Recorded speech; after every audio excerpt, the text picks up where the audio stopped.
Hari ini kita akan melanjutkan kajian kita dalam rangka memantapkan keimanan dan keyakinan kita kepada Allah Subhanahu wa taala dengan mengenal asma Allah yang ke-25.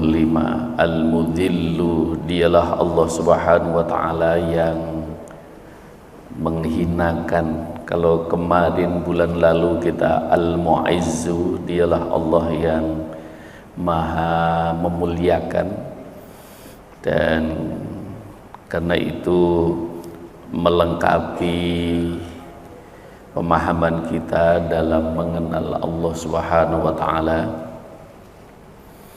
Sudah cukup panjang kita pembahasan dalam Asmaul Husna.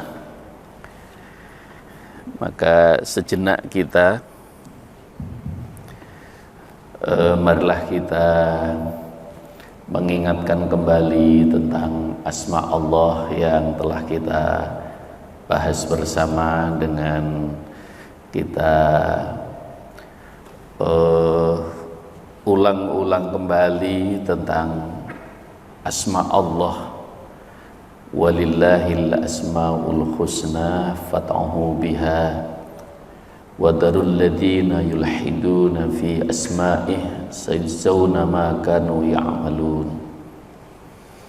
Ya Allah, ya Rahman, ya Rahim, ya Malik, ya Qudus, ya Salam, ya Mu'min, ya Muhaimin, ya Aziz, ya Jabbar, ya Mutakabbir, ya Khaliq, ya Bari, ya Musawwir, ya Ghaffar, ya Qahhar, ya Wahhab, ya Razzaq, ya Fattah, ya Alim, ya Qabid, ya Basid, ya Khafid, ya Rafi, ya Mu'is, ya Mudhil, ya Sami, ya Basir, ya Hakam, ya Adlu, ya Latif, ya Khabir, ya Halim, ya Azim, ya Ghafur, ya Syakur, ya Ali, ya Kabir, ya Hafid, ya Muqin, ya Hasim, ya Jalil, ya Karim, ya Rakim, ya Mujib, ya Wasi, ya Hakim, ya Wadud, ya Majid, ya Ba'ith, ya Syahid, ya Haq, ya Wakil, ya Qawi, ya Matin, ya Wali, ya Hamid, ya Musi, ya Mubdi, ya Mu'in, ya Muhyi, ya Mumit, ya Hayyu, ya Qayyum, ya Wajid, ya Majid, ya Wahid, ya Ahad, ya Samad, ya Qadir, ya Muqtadir, ya Muqaddim, ya Muakhir, ya Awal, ya Akhir, ya Zahir, ya Batin, ya Wali, ya Muta'ali, ya Barru, ya Tawwab, ya Muntakim, ya Afu, ya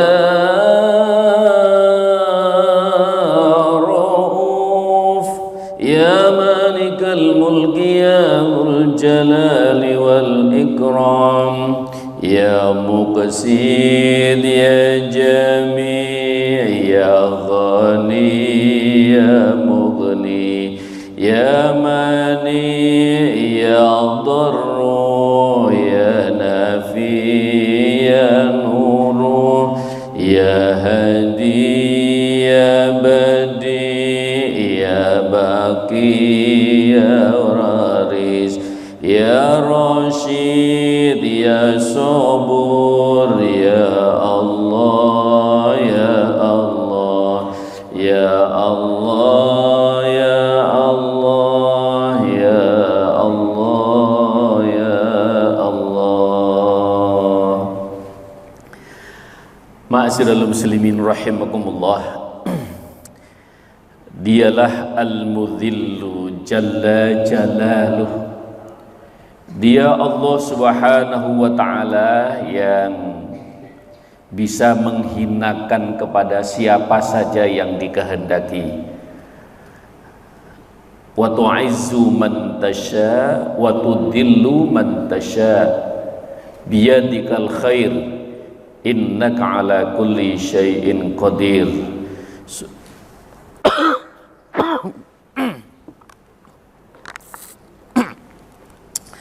Surat Ali Imran ayat ke-26 Allah nyatakan demikian bahwa dialah Allah yang bisa memuliakan siapa saja yang dia kehendaki. Dia juga Allah subhanahu wa ta'ala yang bisa merendahkan siapa saja yang dikehendaki. Biyadikal khair, di tangan Allah semuanya menjadi baik. Innaka ala kulli syai'in qadir, dan sesungguhnya Allah berkuasa atas segala sesuatu. Kalau kemarin kita sudah membahas tentang bagaimana Allah memuliakan kepada hambanya, walillahil izzati wal rusulihi walil mu'minin, al-ayah, dan kemuliaan adalah milik Allah, akan diberikan kepada Rasulnya, diberikan juga kepada orang-orang yang beriman.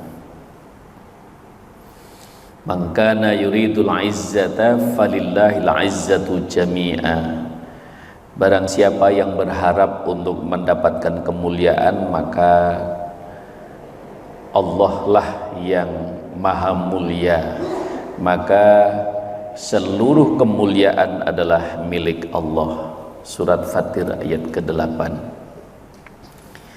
Bagaimana Allah subhanahu wa ta'ala menghinakan bagi hambanya, bagaimana Allah subhanahu wa ta'ala menskenario agar manusia ini menyadari betul betapa manusia berada di hadapan Allah itu sungguh tidak berdaya. Maka kalau Allah subhanahu wa ta'ala menjadikan seseorang itu dimuliakan, maka akan terus diarahkan hambanya itu untuk menjadi seseorang itu mempunyai kesadaran yang penuh bahwa muncul satu pemahaman dan kesadaran hanya untukmu, denganmu, bersamamu, di hadapanmu. Jadi ya lillah, billah, ma'allah gitu. Itu akan muncul dengan kesadaran sepenuh hati. Dan bagaimana ketika Allah subhanahu wa ta'ala untuk merendahkan seseorang, Allah ingin menghinakan kepada seseorang, maka seseorang itu berada di dalam genggaman nafsunya. Kehinaan akan menimpa kepada seseorang, kepada mereka yang khususnya mulai dari yang memutus hubungan kepada Allah. Dzurribat alaihimud dillatu aynama thuqifu illa bihablim minallah wa hablim minan nas. Jadi seseorang berada dalam wilayah al-mudhillunya Allah ketika seseorang itu memutuskan hubungan kepada Allah atau tidak menyambung hubungan kepada Allah, maka kamu sekalian tidak akan mendapatkan kesuksesan, kebahagiaan yang sesungguhnya kecuali illa bihabli minallah wa habli minan nas, kecuali engkau menyambung hubunganmu dengan Allah dan selalu menyambung hubunganmu kepada sesama manusia. Maka ketika seseorang berada dalam terputusnya hubungan dirinya dengan Allah Subhanahu wa taala, maka itu mulai berada dalam kehinaan Allah Subhanahu wa taala. Karena itu ada orang-orang yang beriman itu Allah sudah akan muliakan. Tapi bisa jadi tiba-tiba seseorang itu akhirnya mulai malas dalam beribadah, mulai jarang ke masjid, mulai berkunjung ke masjid, ke Baitullah, ke rumahnya Allah saja sudah mulai malas. Ini mulai ditanda-tanda, ini tanda-tanda seseorang mulai jangan-jangan maka saya ini akan dihinakan oleh Allah. Maka begitu seseorang yang sudah membina dirinya, hablum minallah dijaga dengan baik, kemudian tiba-tiba dia berbuat maksiat, maka kata Ibnu Athaillah, maka saat itu pula ia sedang terlempar dari sisi Allah, terlempar begitu jauhnya, padahal sebenarnya terus sudah dibina dengan kebaikan, tiba-tiba Allah melemparkan dirinya jauh dari keagungan dan kemuliaan Allah Subhanahu wa taala. Maka ketika kita muncul kemalasan ibadah atau bahkan sampai meninggalkan perintah Allah, itu artinya Allah sudah sedang menghinakan kepada seseorang.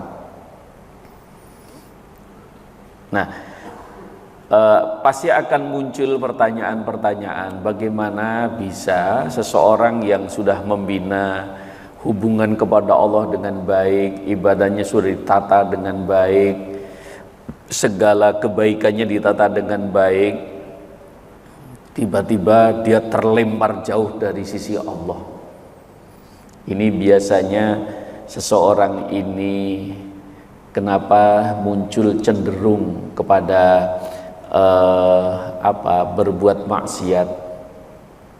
Ini kaitannya kalau kita simak di dalam Al-Quran itu karena dia telah mengikuti jalan syaitan. Maka Allah Subhanahu wa taala, dan lebih spesifik lagi adalah dia telah memasukkan dirinya barang-barang yang tidak halal. Maka Allah Subhanahu wa taala ingatkan, ya ayyuhan nas kulu mimma fil ardi halalan thayyiba wala tattabi'u khutuwatis syaitan innahu lakum aduwwum mubin. Hei sekalian manusia, makanlah kamu sekalian makanan yang halal dan yang baik. Jangan kau mengikuti cara syaitan, termasuk cara makan syaitan, di mana syaitan itu nggak peduli mau halal mau haram. Memang apa? Emang ketahuan, emang kelihatan. Dampaknya mulai nampak ketika seseorang itu memasukkan dirinya dalam tubuhnya makanan-makanan yang tidak halal. Apa dampaknya? Mulai dia lebih mudah mengikuti cara setan. Ibadahnya mulai malas, lama-lama ditinggalkan. Kayaknya nggak apa-apa ini, nggak apa-apa. Nah, lama-lama jauh dari Allah Subhanahu wa taala. Maka Allah Subhanahu wa taala mengingatkan hati-hati dengan makanan. Allah sudah ingatkan untuk menjaga kemuliaan dan menjaga kesalihan seseorang. Ini kuncinya adalah makanan. Supaya kita tidak dihinakan oleh Allah Subhanahu wa taala, maka hati-hati dengan makanan. Wala tattabi'u khutuwatis syaitan. Jangan kau mengikuti cara makan syaitan. Syaitan nggak peduli mau halal mau haram.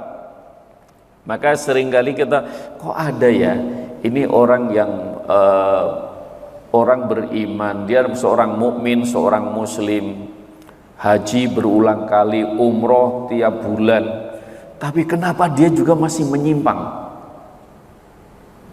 Ini orang-orang yang kita kenal dengan orang-orang sudah pendidikannya cukup bagus ininya, tapi kenapa dia menyimpang? Dia tuh tadinya rajin banget ke masjid, kenapa tiba-tiba nih? Ini hati-hati. Maka ketika seseorang memasukkan makanan-makanan yang tidak halal, nah pertanyaannya, ada satu nih, tapi saya Ustaz, saya itu minum biasa, makan biasa. Ya seperti biasa makanan, nasi, sayur, mayur dan lain sebagainya, minuman ya minum dengan minuman kemasan yang sudah, ya saya anggap saya itu baik, itu halal. Tapi pertanyaannya, bagaimana engkau cara mendapatkan untuk minuman itu? Bapak Ibu sekalian, ini makanan, ini minuman halal apa haram? Halal, orang pasti bilang halal. Bisa jadi haram nggak? Dengan apa? Kalau mendapatkannya dengan cara yang tidak benar. Dia membeli minuman ini dengan uang hasil kecurangan. Maka Allah Subhanahu wa taala ingatkan, ya ayyuhalladzina amanu la tuharrimut thayyibati ma ahallallahu lakum wa la ta'tadu innallaha yuhibbul mu'tadin. Innallaha la yuhibbul mu'tadin. Sekalian orang-orang yang beriman, jangan kau haramkan apa-apa yang sudah dihalalkan oleh Allah bagimu. Ini halal, tapi bisa menjadi haram. Kenapa? Karena membelinya dengan uang hasil kecurangan. Makanan, kue yang kita makan halal, tapi kalau membelinya dengan cara yang tidak benar atau diambil dengan cara yang tidak benar, itu menjadi haram. Makanya Allah nyatakan, la tuharrimut thayyibati ma ahlallah. Jangan kau haramkan, jangan kau jadikan haram apa-apa yang sudah dihalalkan oleh Allah bagi dirimu. Dampaknya akan besar sekali. Akhirnya seseorang itu sekalipun tingkat pendidikannya tinggi, haji berulang kali, umroh hampir tiap kali, tapi kenapa dia direndahkan oleh Allah Subhanahu wa taala? Sehingga dia akan lebih mudah melakukan kemaksiatan daripada melakukan kebaikan. Jadi oleh karena itu Allah Subhanahu wa taala, hati-hati, hubunganmu kepada Allah itu harus dijaga dengan sebaik-baiknya. Kalau tidak, maka Allah akan al-mudillu. Allah itu punya asma Allah yang al-mudillu. Allah bisa akhirnya direndahkan. Laqad khalaqnal insana fi ahsani taqwim. Thumma radadnahu asfala safilin. Al-ayah. Sungguh Allah menjadikan kamu sekalian, hai sekalian manusia, adalah makhluk yang istimewa. Laqad khalaqnal insana fi ahsani. Allah menciptakan manusia ini adalah makhluk yang istimewa. Tapi bisa jadi summa radadnahu asfala safilin. Bisa jadi akhirnya Allah itu rendahkan dia menjadi asfala safilin. Asfal itu ya tempatnya di bawah, sudah di bawah terus diinjek gitu. Jadi asfala safilin. Maka manusia yang begitu mulianya, begitu istimewanya, bisa turun derajatnya menjadi asfala safilin. Nah, oleh karena itu ma'asyiral muslimin rahimakumullah, maka kenapa Allah Subhanahu wa taala itu sampai urusan makan aja diurus oleh Allah? Karena ini akan berbahaya, akan kamu sekalian akan diturunkan. Walaqad dara'na li jahannama minal jinni wal ins lahum qulubuna la yafqahuna biha walahum a'yunun la yubsiruna biha walahum udhunun la yasma'una biha ulaika kal an'am bal hum adallu. Al-ayat. Allah akan jadikan di dalam neraka jahanam itu para jin dan manusia. Kenapa? Nah, ini yang kedua. Lahum qulubuna la yafqahuna biha. Dia diberikan akal tidak digunakan untuk memahami tentang keagungan, tentang asma Allah. Walahum a'yunun la yubsiruna biha. Diberikan penglihatan tidak digunakan untuk membaca ayat-ayat Allah. Ayat-ayat kauniyah maupun ayat-ayat Qur'aniyah. Ayat-ayat yang ada di kauniyah itu ayat-ayat yang ada di sekitar kita. Ada ayat-ayat Qur'aniyah, ayat-ayat yang terdapat di dalam Al-Qur'an. Walahum udhunun la yasma'una biha. Diberikan pendengaran tidak digunakan untuk mendengarkan peringatan-peringatan Allah yang disampaikan oleh para orang-orang yang memang sudah diberikan oleh Allah untuk kesempatan menyampaikan. Ulaika kal an'am. Kalau sudah orang semacam ini, maka dia sudah seperti binatang. Balhum adallu, bahkan lebih rendah daripada binatang. Masya Allah. Jadi Allah ingatkan, sudah diberikan akal, diberikan penglihatan, diberikan pendengaran tidak digunakan dengan sebaik-baiknya, maka Allah akan turunkan derajatnya. Ulaika kal an'am, sudah mereka seperti kambing, seperti binatang. Balhum adallu, bahkan lebih rendah daripada binatang. Jadi manusia itu bisa lebih rendah daripada binatang. Binatang masih punya disiplin diri. Ya, binatang masih seringkali punya kedisiplinan. Binatang yang bagian makan daging aja, yang bagian makan rumput aja, makan daun. Manusia itu bisa makan segalanya. Ya, daging dimakan, sayur dimakan, daun-daun dimakan, bahkan daun pintu, daun jendela, Masya Allah. Aspal itu, jembatan itu bisa dimakan, Masya Allah. Lapangan terbang itu bisa dimakan. Kalau manusia tidak mendengarkan peringatan-peringatan Allah, itu manusia itu bisa lebih rakus daripada binatang. Naudzubillah min dzalik, tsumma naudzubillah. Itu. Jadi oleh karena itu maka jadi manusia itu yang tadinya Allah muliakan, Allah bisa rendahkan. Maka peringatan-peringatan Allah itu yang harus senantiasa untuk terus diperhatikan, karena bagaimanapun mulai dari makan, kemudian penggunaan akal kita, maka kita memang bagaimana Allah Subhanahu wa taala jadikan kita untuk menjadi makhluk yang menjaga kemuliaan. Maka bisa Allah itu merendahkan. Oleh karena itu bagaimana kita bisa melihat, menyaksikan di tengah masyarakat ada orang-orang terhormat akhirnya direndahkan oleh Allah Subhanahu wa taala menjadi orang yang tidak terhormat. Yang tadinya pakai baju necis dengan pakai jas, terus akhirnya karena ketangkep akhirnya suruh pakai baju orange. Malu enggak dia? Nah, seringkali sudah pakai baju orange masih ketawa-ketawa lagi, nggak ada rasa malunya, masya Allah, itu kan. Nah, dia sedang direndahkan oleh Allah Subhanahu Wa Taala. Kalau dia menyadari tentang hal itu, maka manusia bisa naik lagi.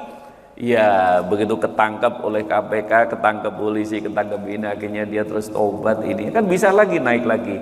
Dia terus bisa naik lagi dia taubat, dia kemudian melakukan wa'ad bi'is sayyiatal hasanata tamhuha, dia ikuti dengan kebaikan-kebaikan, dia taubat terus nanti bisa naik lagi. Tapi kalau begitu lagi direndahkan, makanya hati-hati Bapak Ibu sekalian. Jadi urusan makanan itu tidak sesederhana yang kita bayangkan. Emang orang tahu kalau dia korupsi, manipulasi, kecurangan, ya dia pikir Allah tidak melihat. Kalau dia senantiasa menyadari bahwa Allah melihat, Allah memperhatikan, Allah senantiasa berada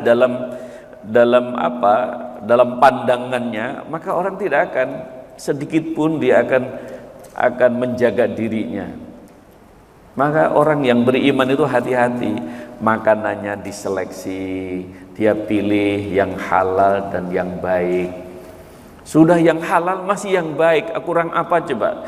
Dalam rangka menjaga kemuliaan seseorang. Cara mendapatkannya juga dengan halalan thayyibah, dengan cara yang halal dan yang baik.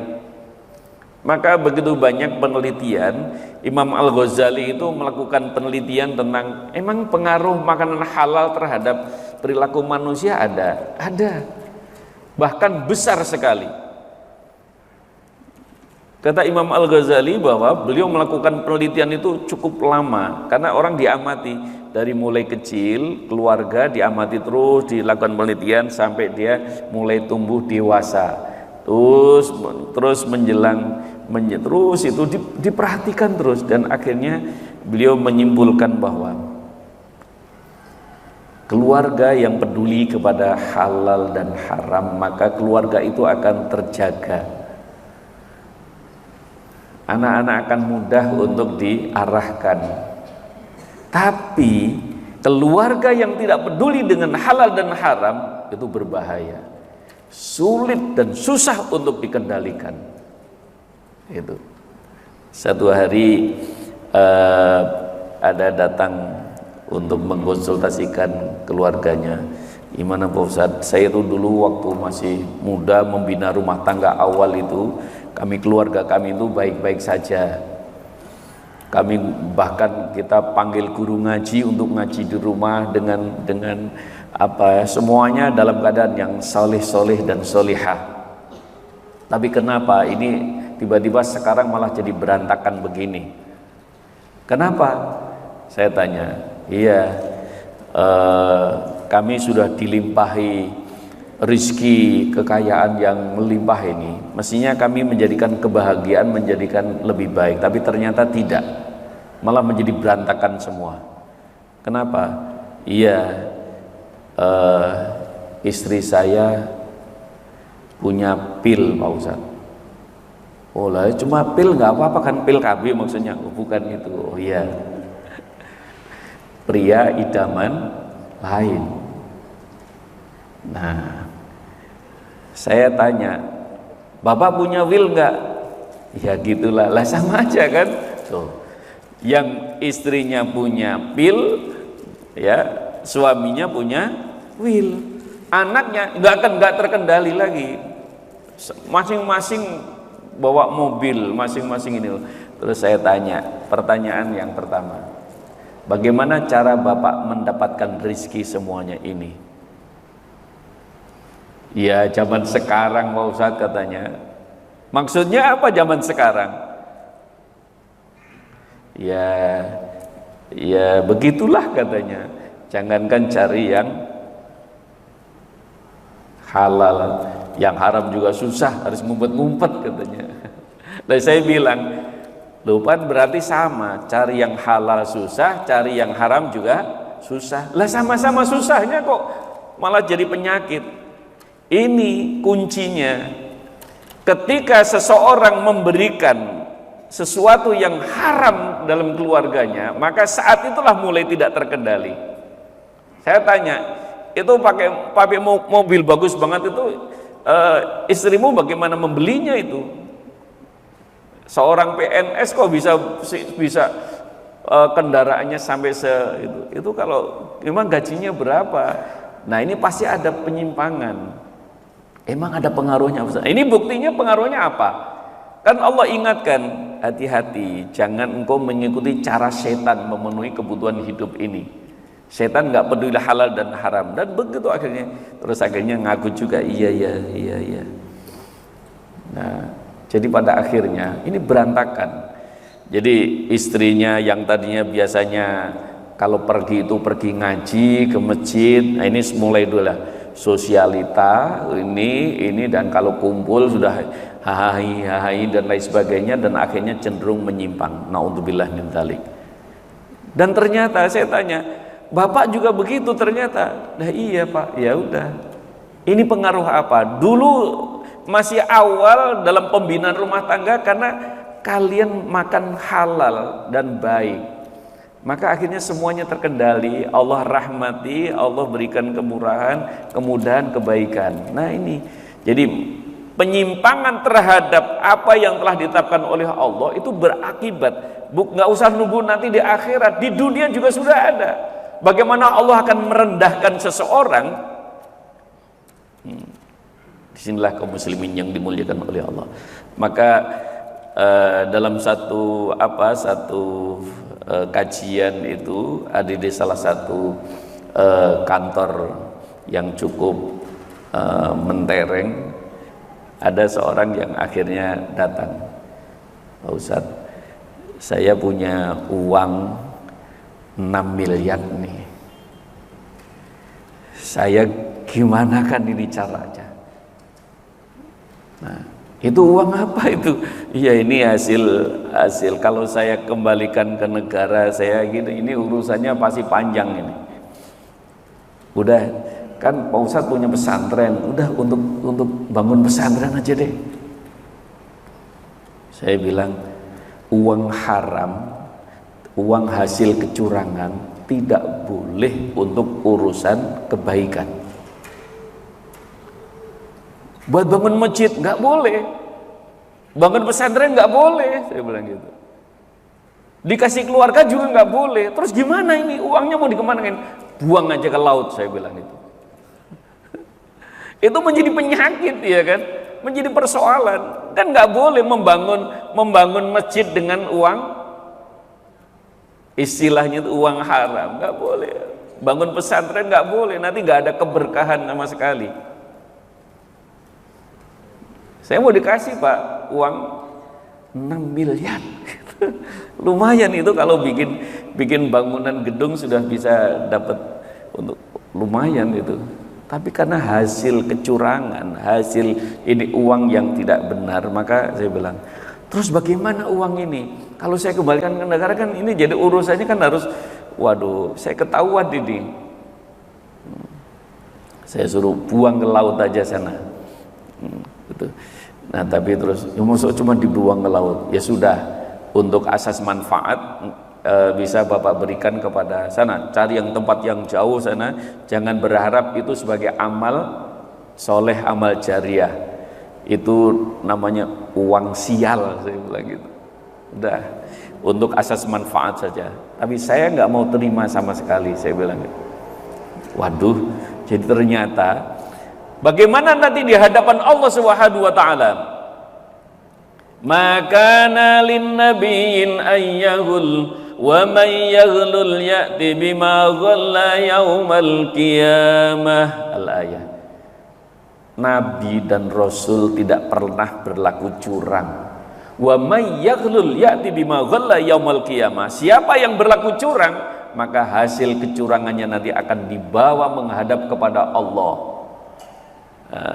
Ayo, dia berlaku curang apa? Dikira akan sederhana, enggak sederhana itu.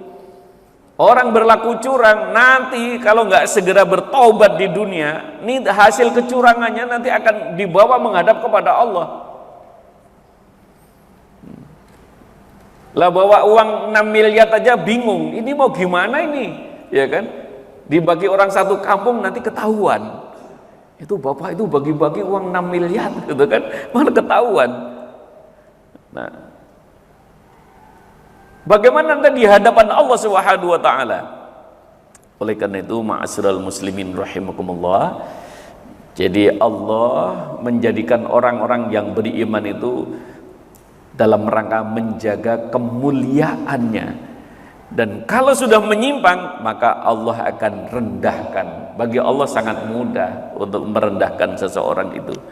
Oleh karena itu, ma'asyiral muslimin rahimahullah, maka akan ditimpakan kehinaan di mana saja mereka berada, kecuali seseorang itu tetap berpegang teguh kepada hablum minallah gitu, dan hablum minan nas. Kalau orang baik, usaha dengan teman-temannya baik, gak ada kecurangan, itu namanya dia menjaga kemuliaan dan marwah bagi dirinya. Tapi begitu dia sudah melakukan kecurangan, ketahuan, saya nggak nyangka ya, padahal kamu itu udah saya anggap sebagai sahabat, sebagai keluarga, ternyata kamu mencurangi saya. Nah, akhirnya apa? Jangankan Allah, sahabatnya aja sudah menganggap kamu rendah sekali. Kamu sudah saya anggap sebagai sahabatku, keluargaku, ternyata kamu menelikung dari belakang ya.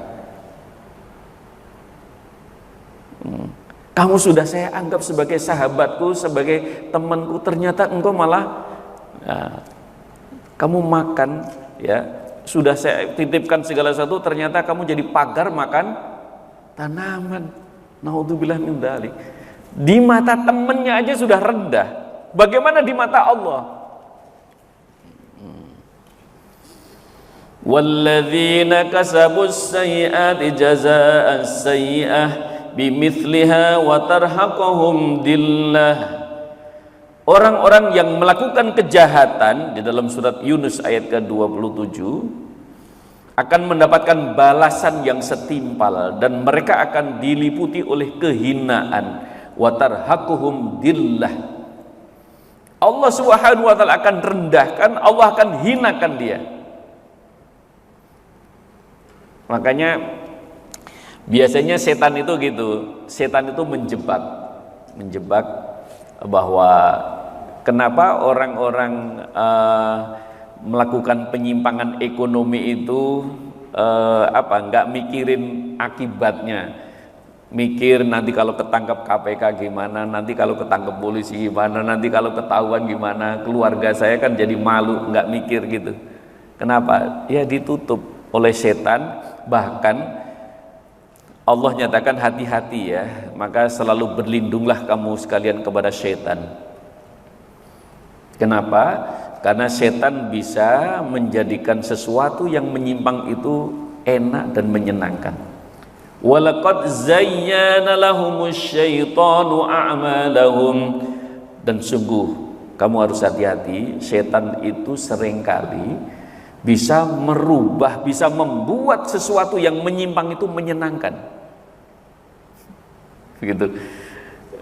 Oleh karena itu yang kebayang itu, wah uangku nanti banyak, rekeningku udah penuh, nanti saya bisa kulineran kemana-mana, bisa jalan-jalan kemana-mana, nanti bisa umroh bolak-balik, bisa haji bolak-balik. Padahal dia sudah mau melakukan curangan.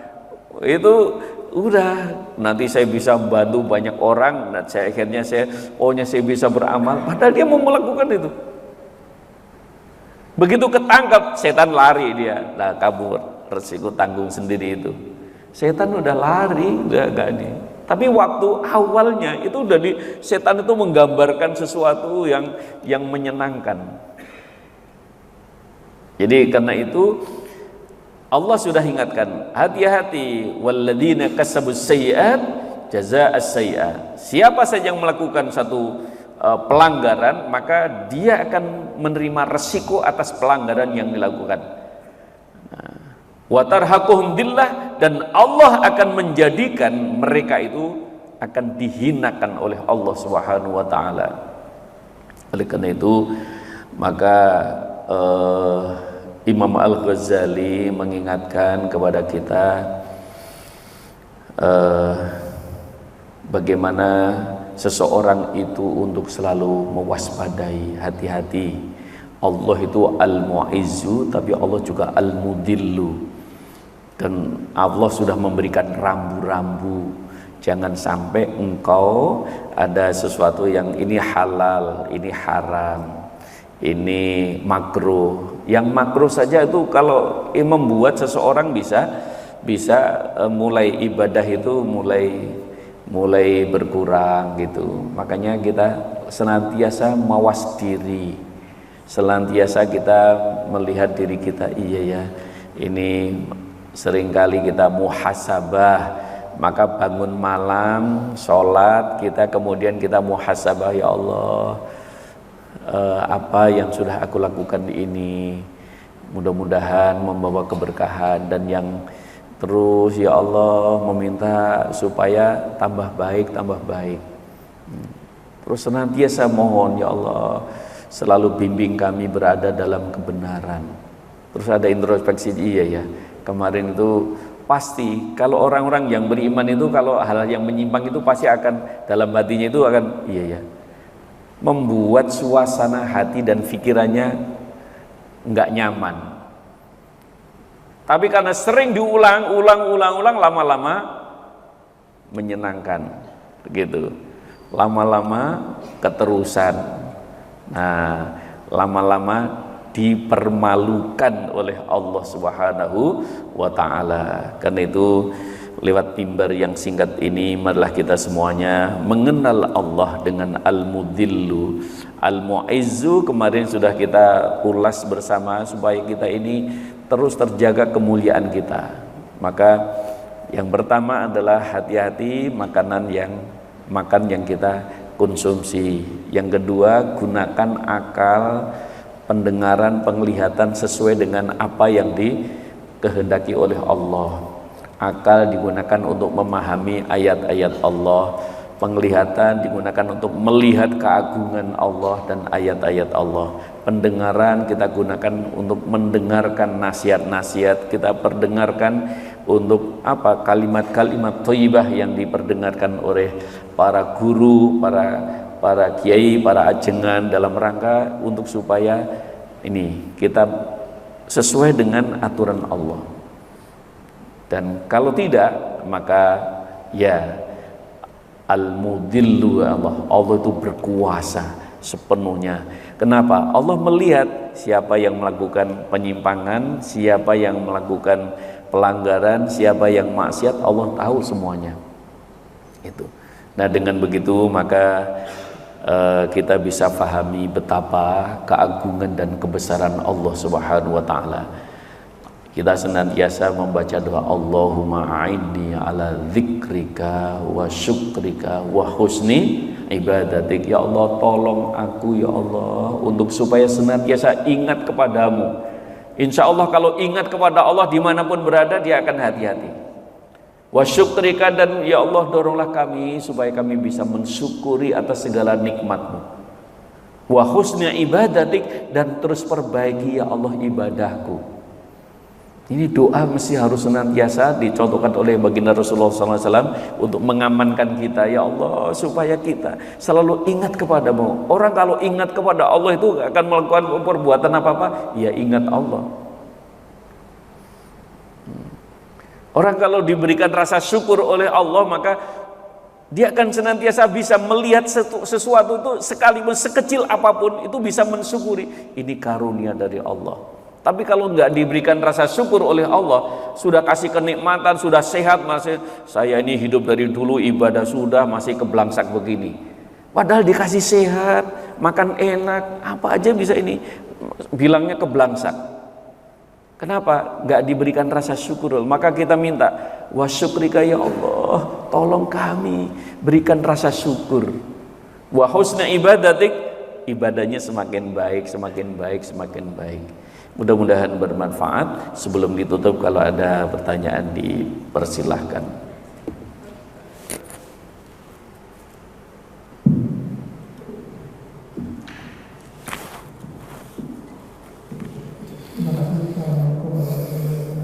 Waalaikumsalam.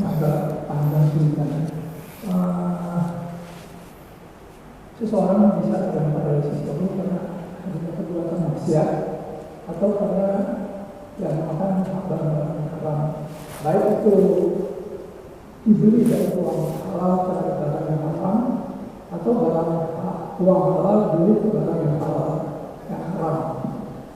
Nah, kemarin di medsos itu ada masukan turunan dari babi itu banyak sekali sudah beredar di makanan-makanan, kue-kue, obat, dan sebagainya. Nah, kita tuh kadang-kadang tidak tahu apa unsur yang ada di dalam makanan dan obat-obatan tersebut yang mengandung unsur babi dan haram. Nah, apakah kita ketidaktahuan itu menjadi terlantar dari sisi Allah? Karena ya banyak sekali komponen-komponen dari unsur babi itu masuk ke dalam aneka macam produk-produk industri sekarang ini. Yang saya sendiri tidak apa itu karena banyaknya itu produknya. Nah, kedua tentang orang yang dilempar oleh Allah karena perbuatan korupsi dan sebagainya, karena perbuatan yang itu perbuatan maksiat dan haram. Tapi kita sebagai masyarakat kadang-kadang mereka Allah mengatakan surah Al-Quran, masyarakat menghormati dan membanggakannya. Kenapa? Keberhasilannya dia. Dan bagaimana dengan orang yang membanggakan dan mengagungkan dia sebagai orang yang berhasil, tapi sama Allah itu tidak ditampakkan. Itu bagaimana kita harus menghadapi situasi itu. Terima kasih. Assalamualaikum warahmatullahi wabarakatuh.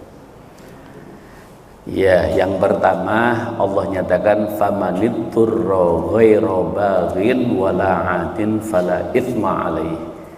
Jika kamu sekalian dalam keadaan darurat atau tidak sengaja akhirnya makan barang-barang yang tadi tuh, ini ternyata ada kandungan babi, ada kandungan ini yang haram ini.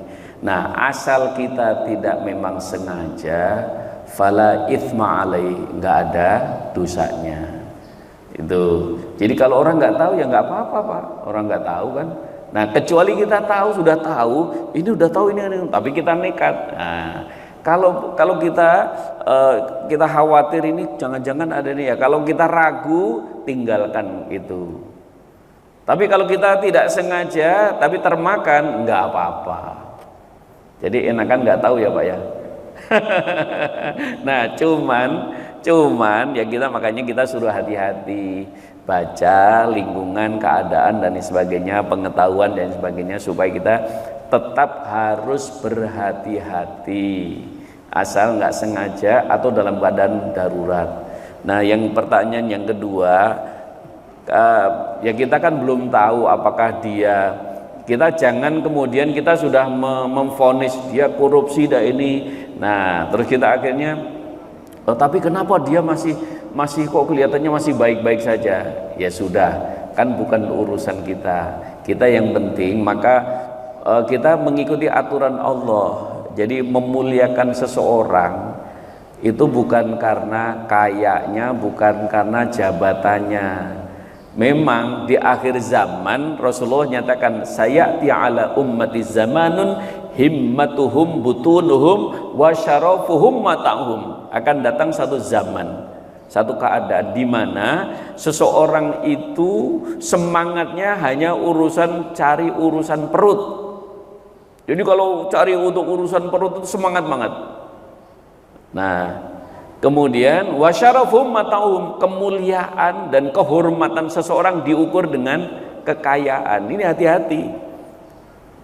Allah menyebut ulaikaum syarrul khalq, itu sudah keadaan yang sangat buruk kalau sudah gitu.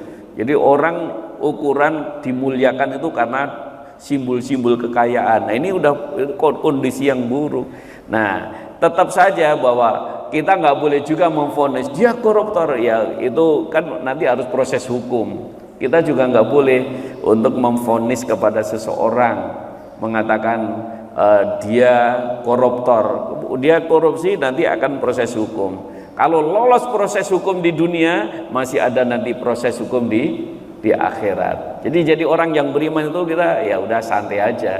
Kita kan nggak disuruh untuk ngitung-ngitung kesalahan orang, tapi kita disuruh untuk ngitung-ngitung kebaikan kita sudah apa. Nah, kalau kita sibuk ngurusin kesalahan orang ini, kita malah habis kita waktunya. Kapan kita berbuat baik? Gitu. Jadi untuk penyimpangan, pelanggaran tertentu biar itu ditangani oleh hukum. Jadi kita supaya kita ini tidak membuat kegaduhan, tidak kita habis hanya berbincang-bincang urusan, wah ini koruptor, ini enggak, biarin aja. Mungkin ini Ustaz, kalau saya juga ingin kasih, kita kalau sakit itu sering kasih obat sama yang dokter. Kan dokter juga sering pernah kita di dalam ini bahwa obat-obat itu banyak yang terindikasi dengan adanya komponen-komponen dari dalamnya, termasuk ya bisa, betul. Kan tadi saya bacakan ayatnya, famaniturro, kalau engkau dalam keadaan darurat, nggak ada lagi obat kecuali itu, ya nggak apa-apa. Kalau masih ada pilihan, kalau nggak ada lagi ya nggak apa-apa. Namanya memang darurat, ya kan? Jadi dalam kondisi darurat itu memang sesuatu yang haram bisa menjadi halal, dibolehkan oleh Allah, nggak dosa. Nah, makanya enakan jadi darurat ya Pak ya. Enggak juga kan, kita nggak mau didaruratkan kan, nggak mau kan kita. Ya udah, pokoknya gitu. Pokoknya ada aturan Allah, agama itu mudah, enak, gampang. Nah, kalau darurat ya udah nggak apa-apa. Jangan mendaruratkan diri. Ada yang lain nggak? Baik Bapak Ibu sekalian, mudah-mudahan bermanfaat. Insyaallah kita akan lanjutkan pada pertemuan selanjutnya di lain kesempatan. Tadi saya selipkan dengan kita sekali-kali waktu kita membaca Asmaul Husna, nah bareng-bareng supaya kita menambah suasana batin kita, hati kita kepada Allah Subhanahu wa taala. Mudah-mudahan bermanfaat, kurang lebihnya mohon maaf. Wallahul muwaffiq ila aqwamit thoriq. Assalamualaikum warahmatullahi wabarakatuh.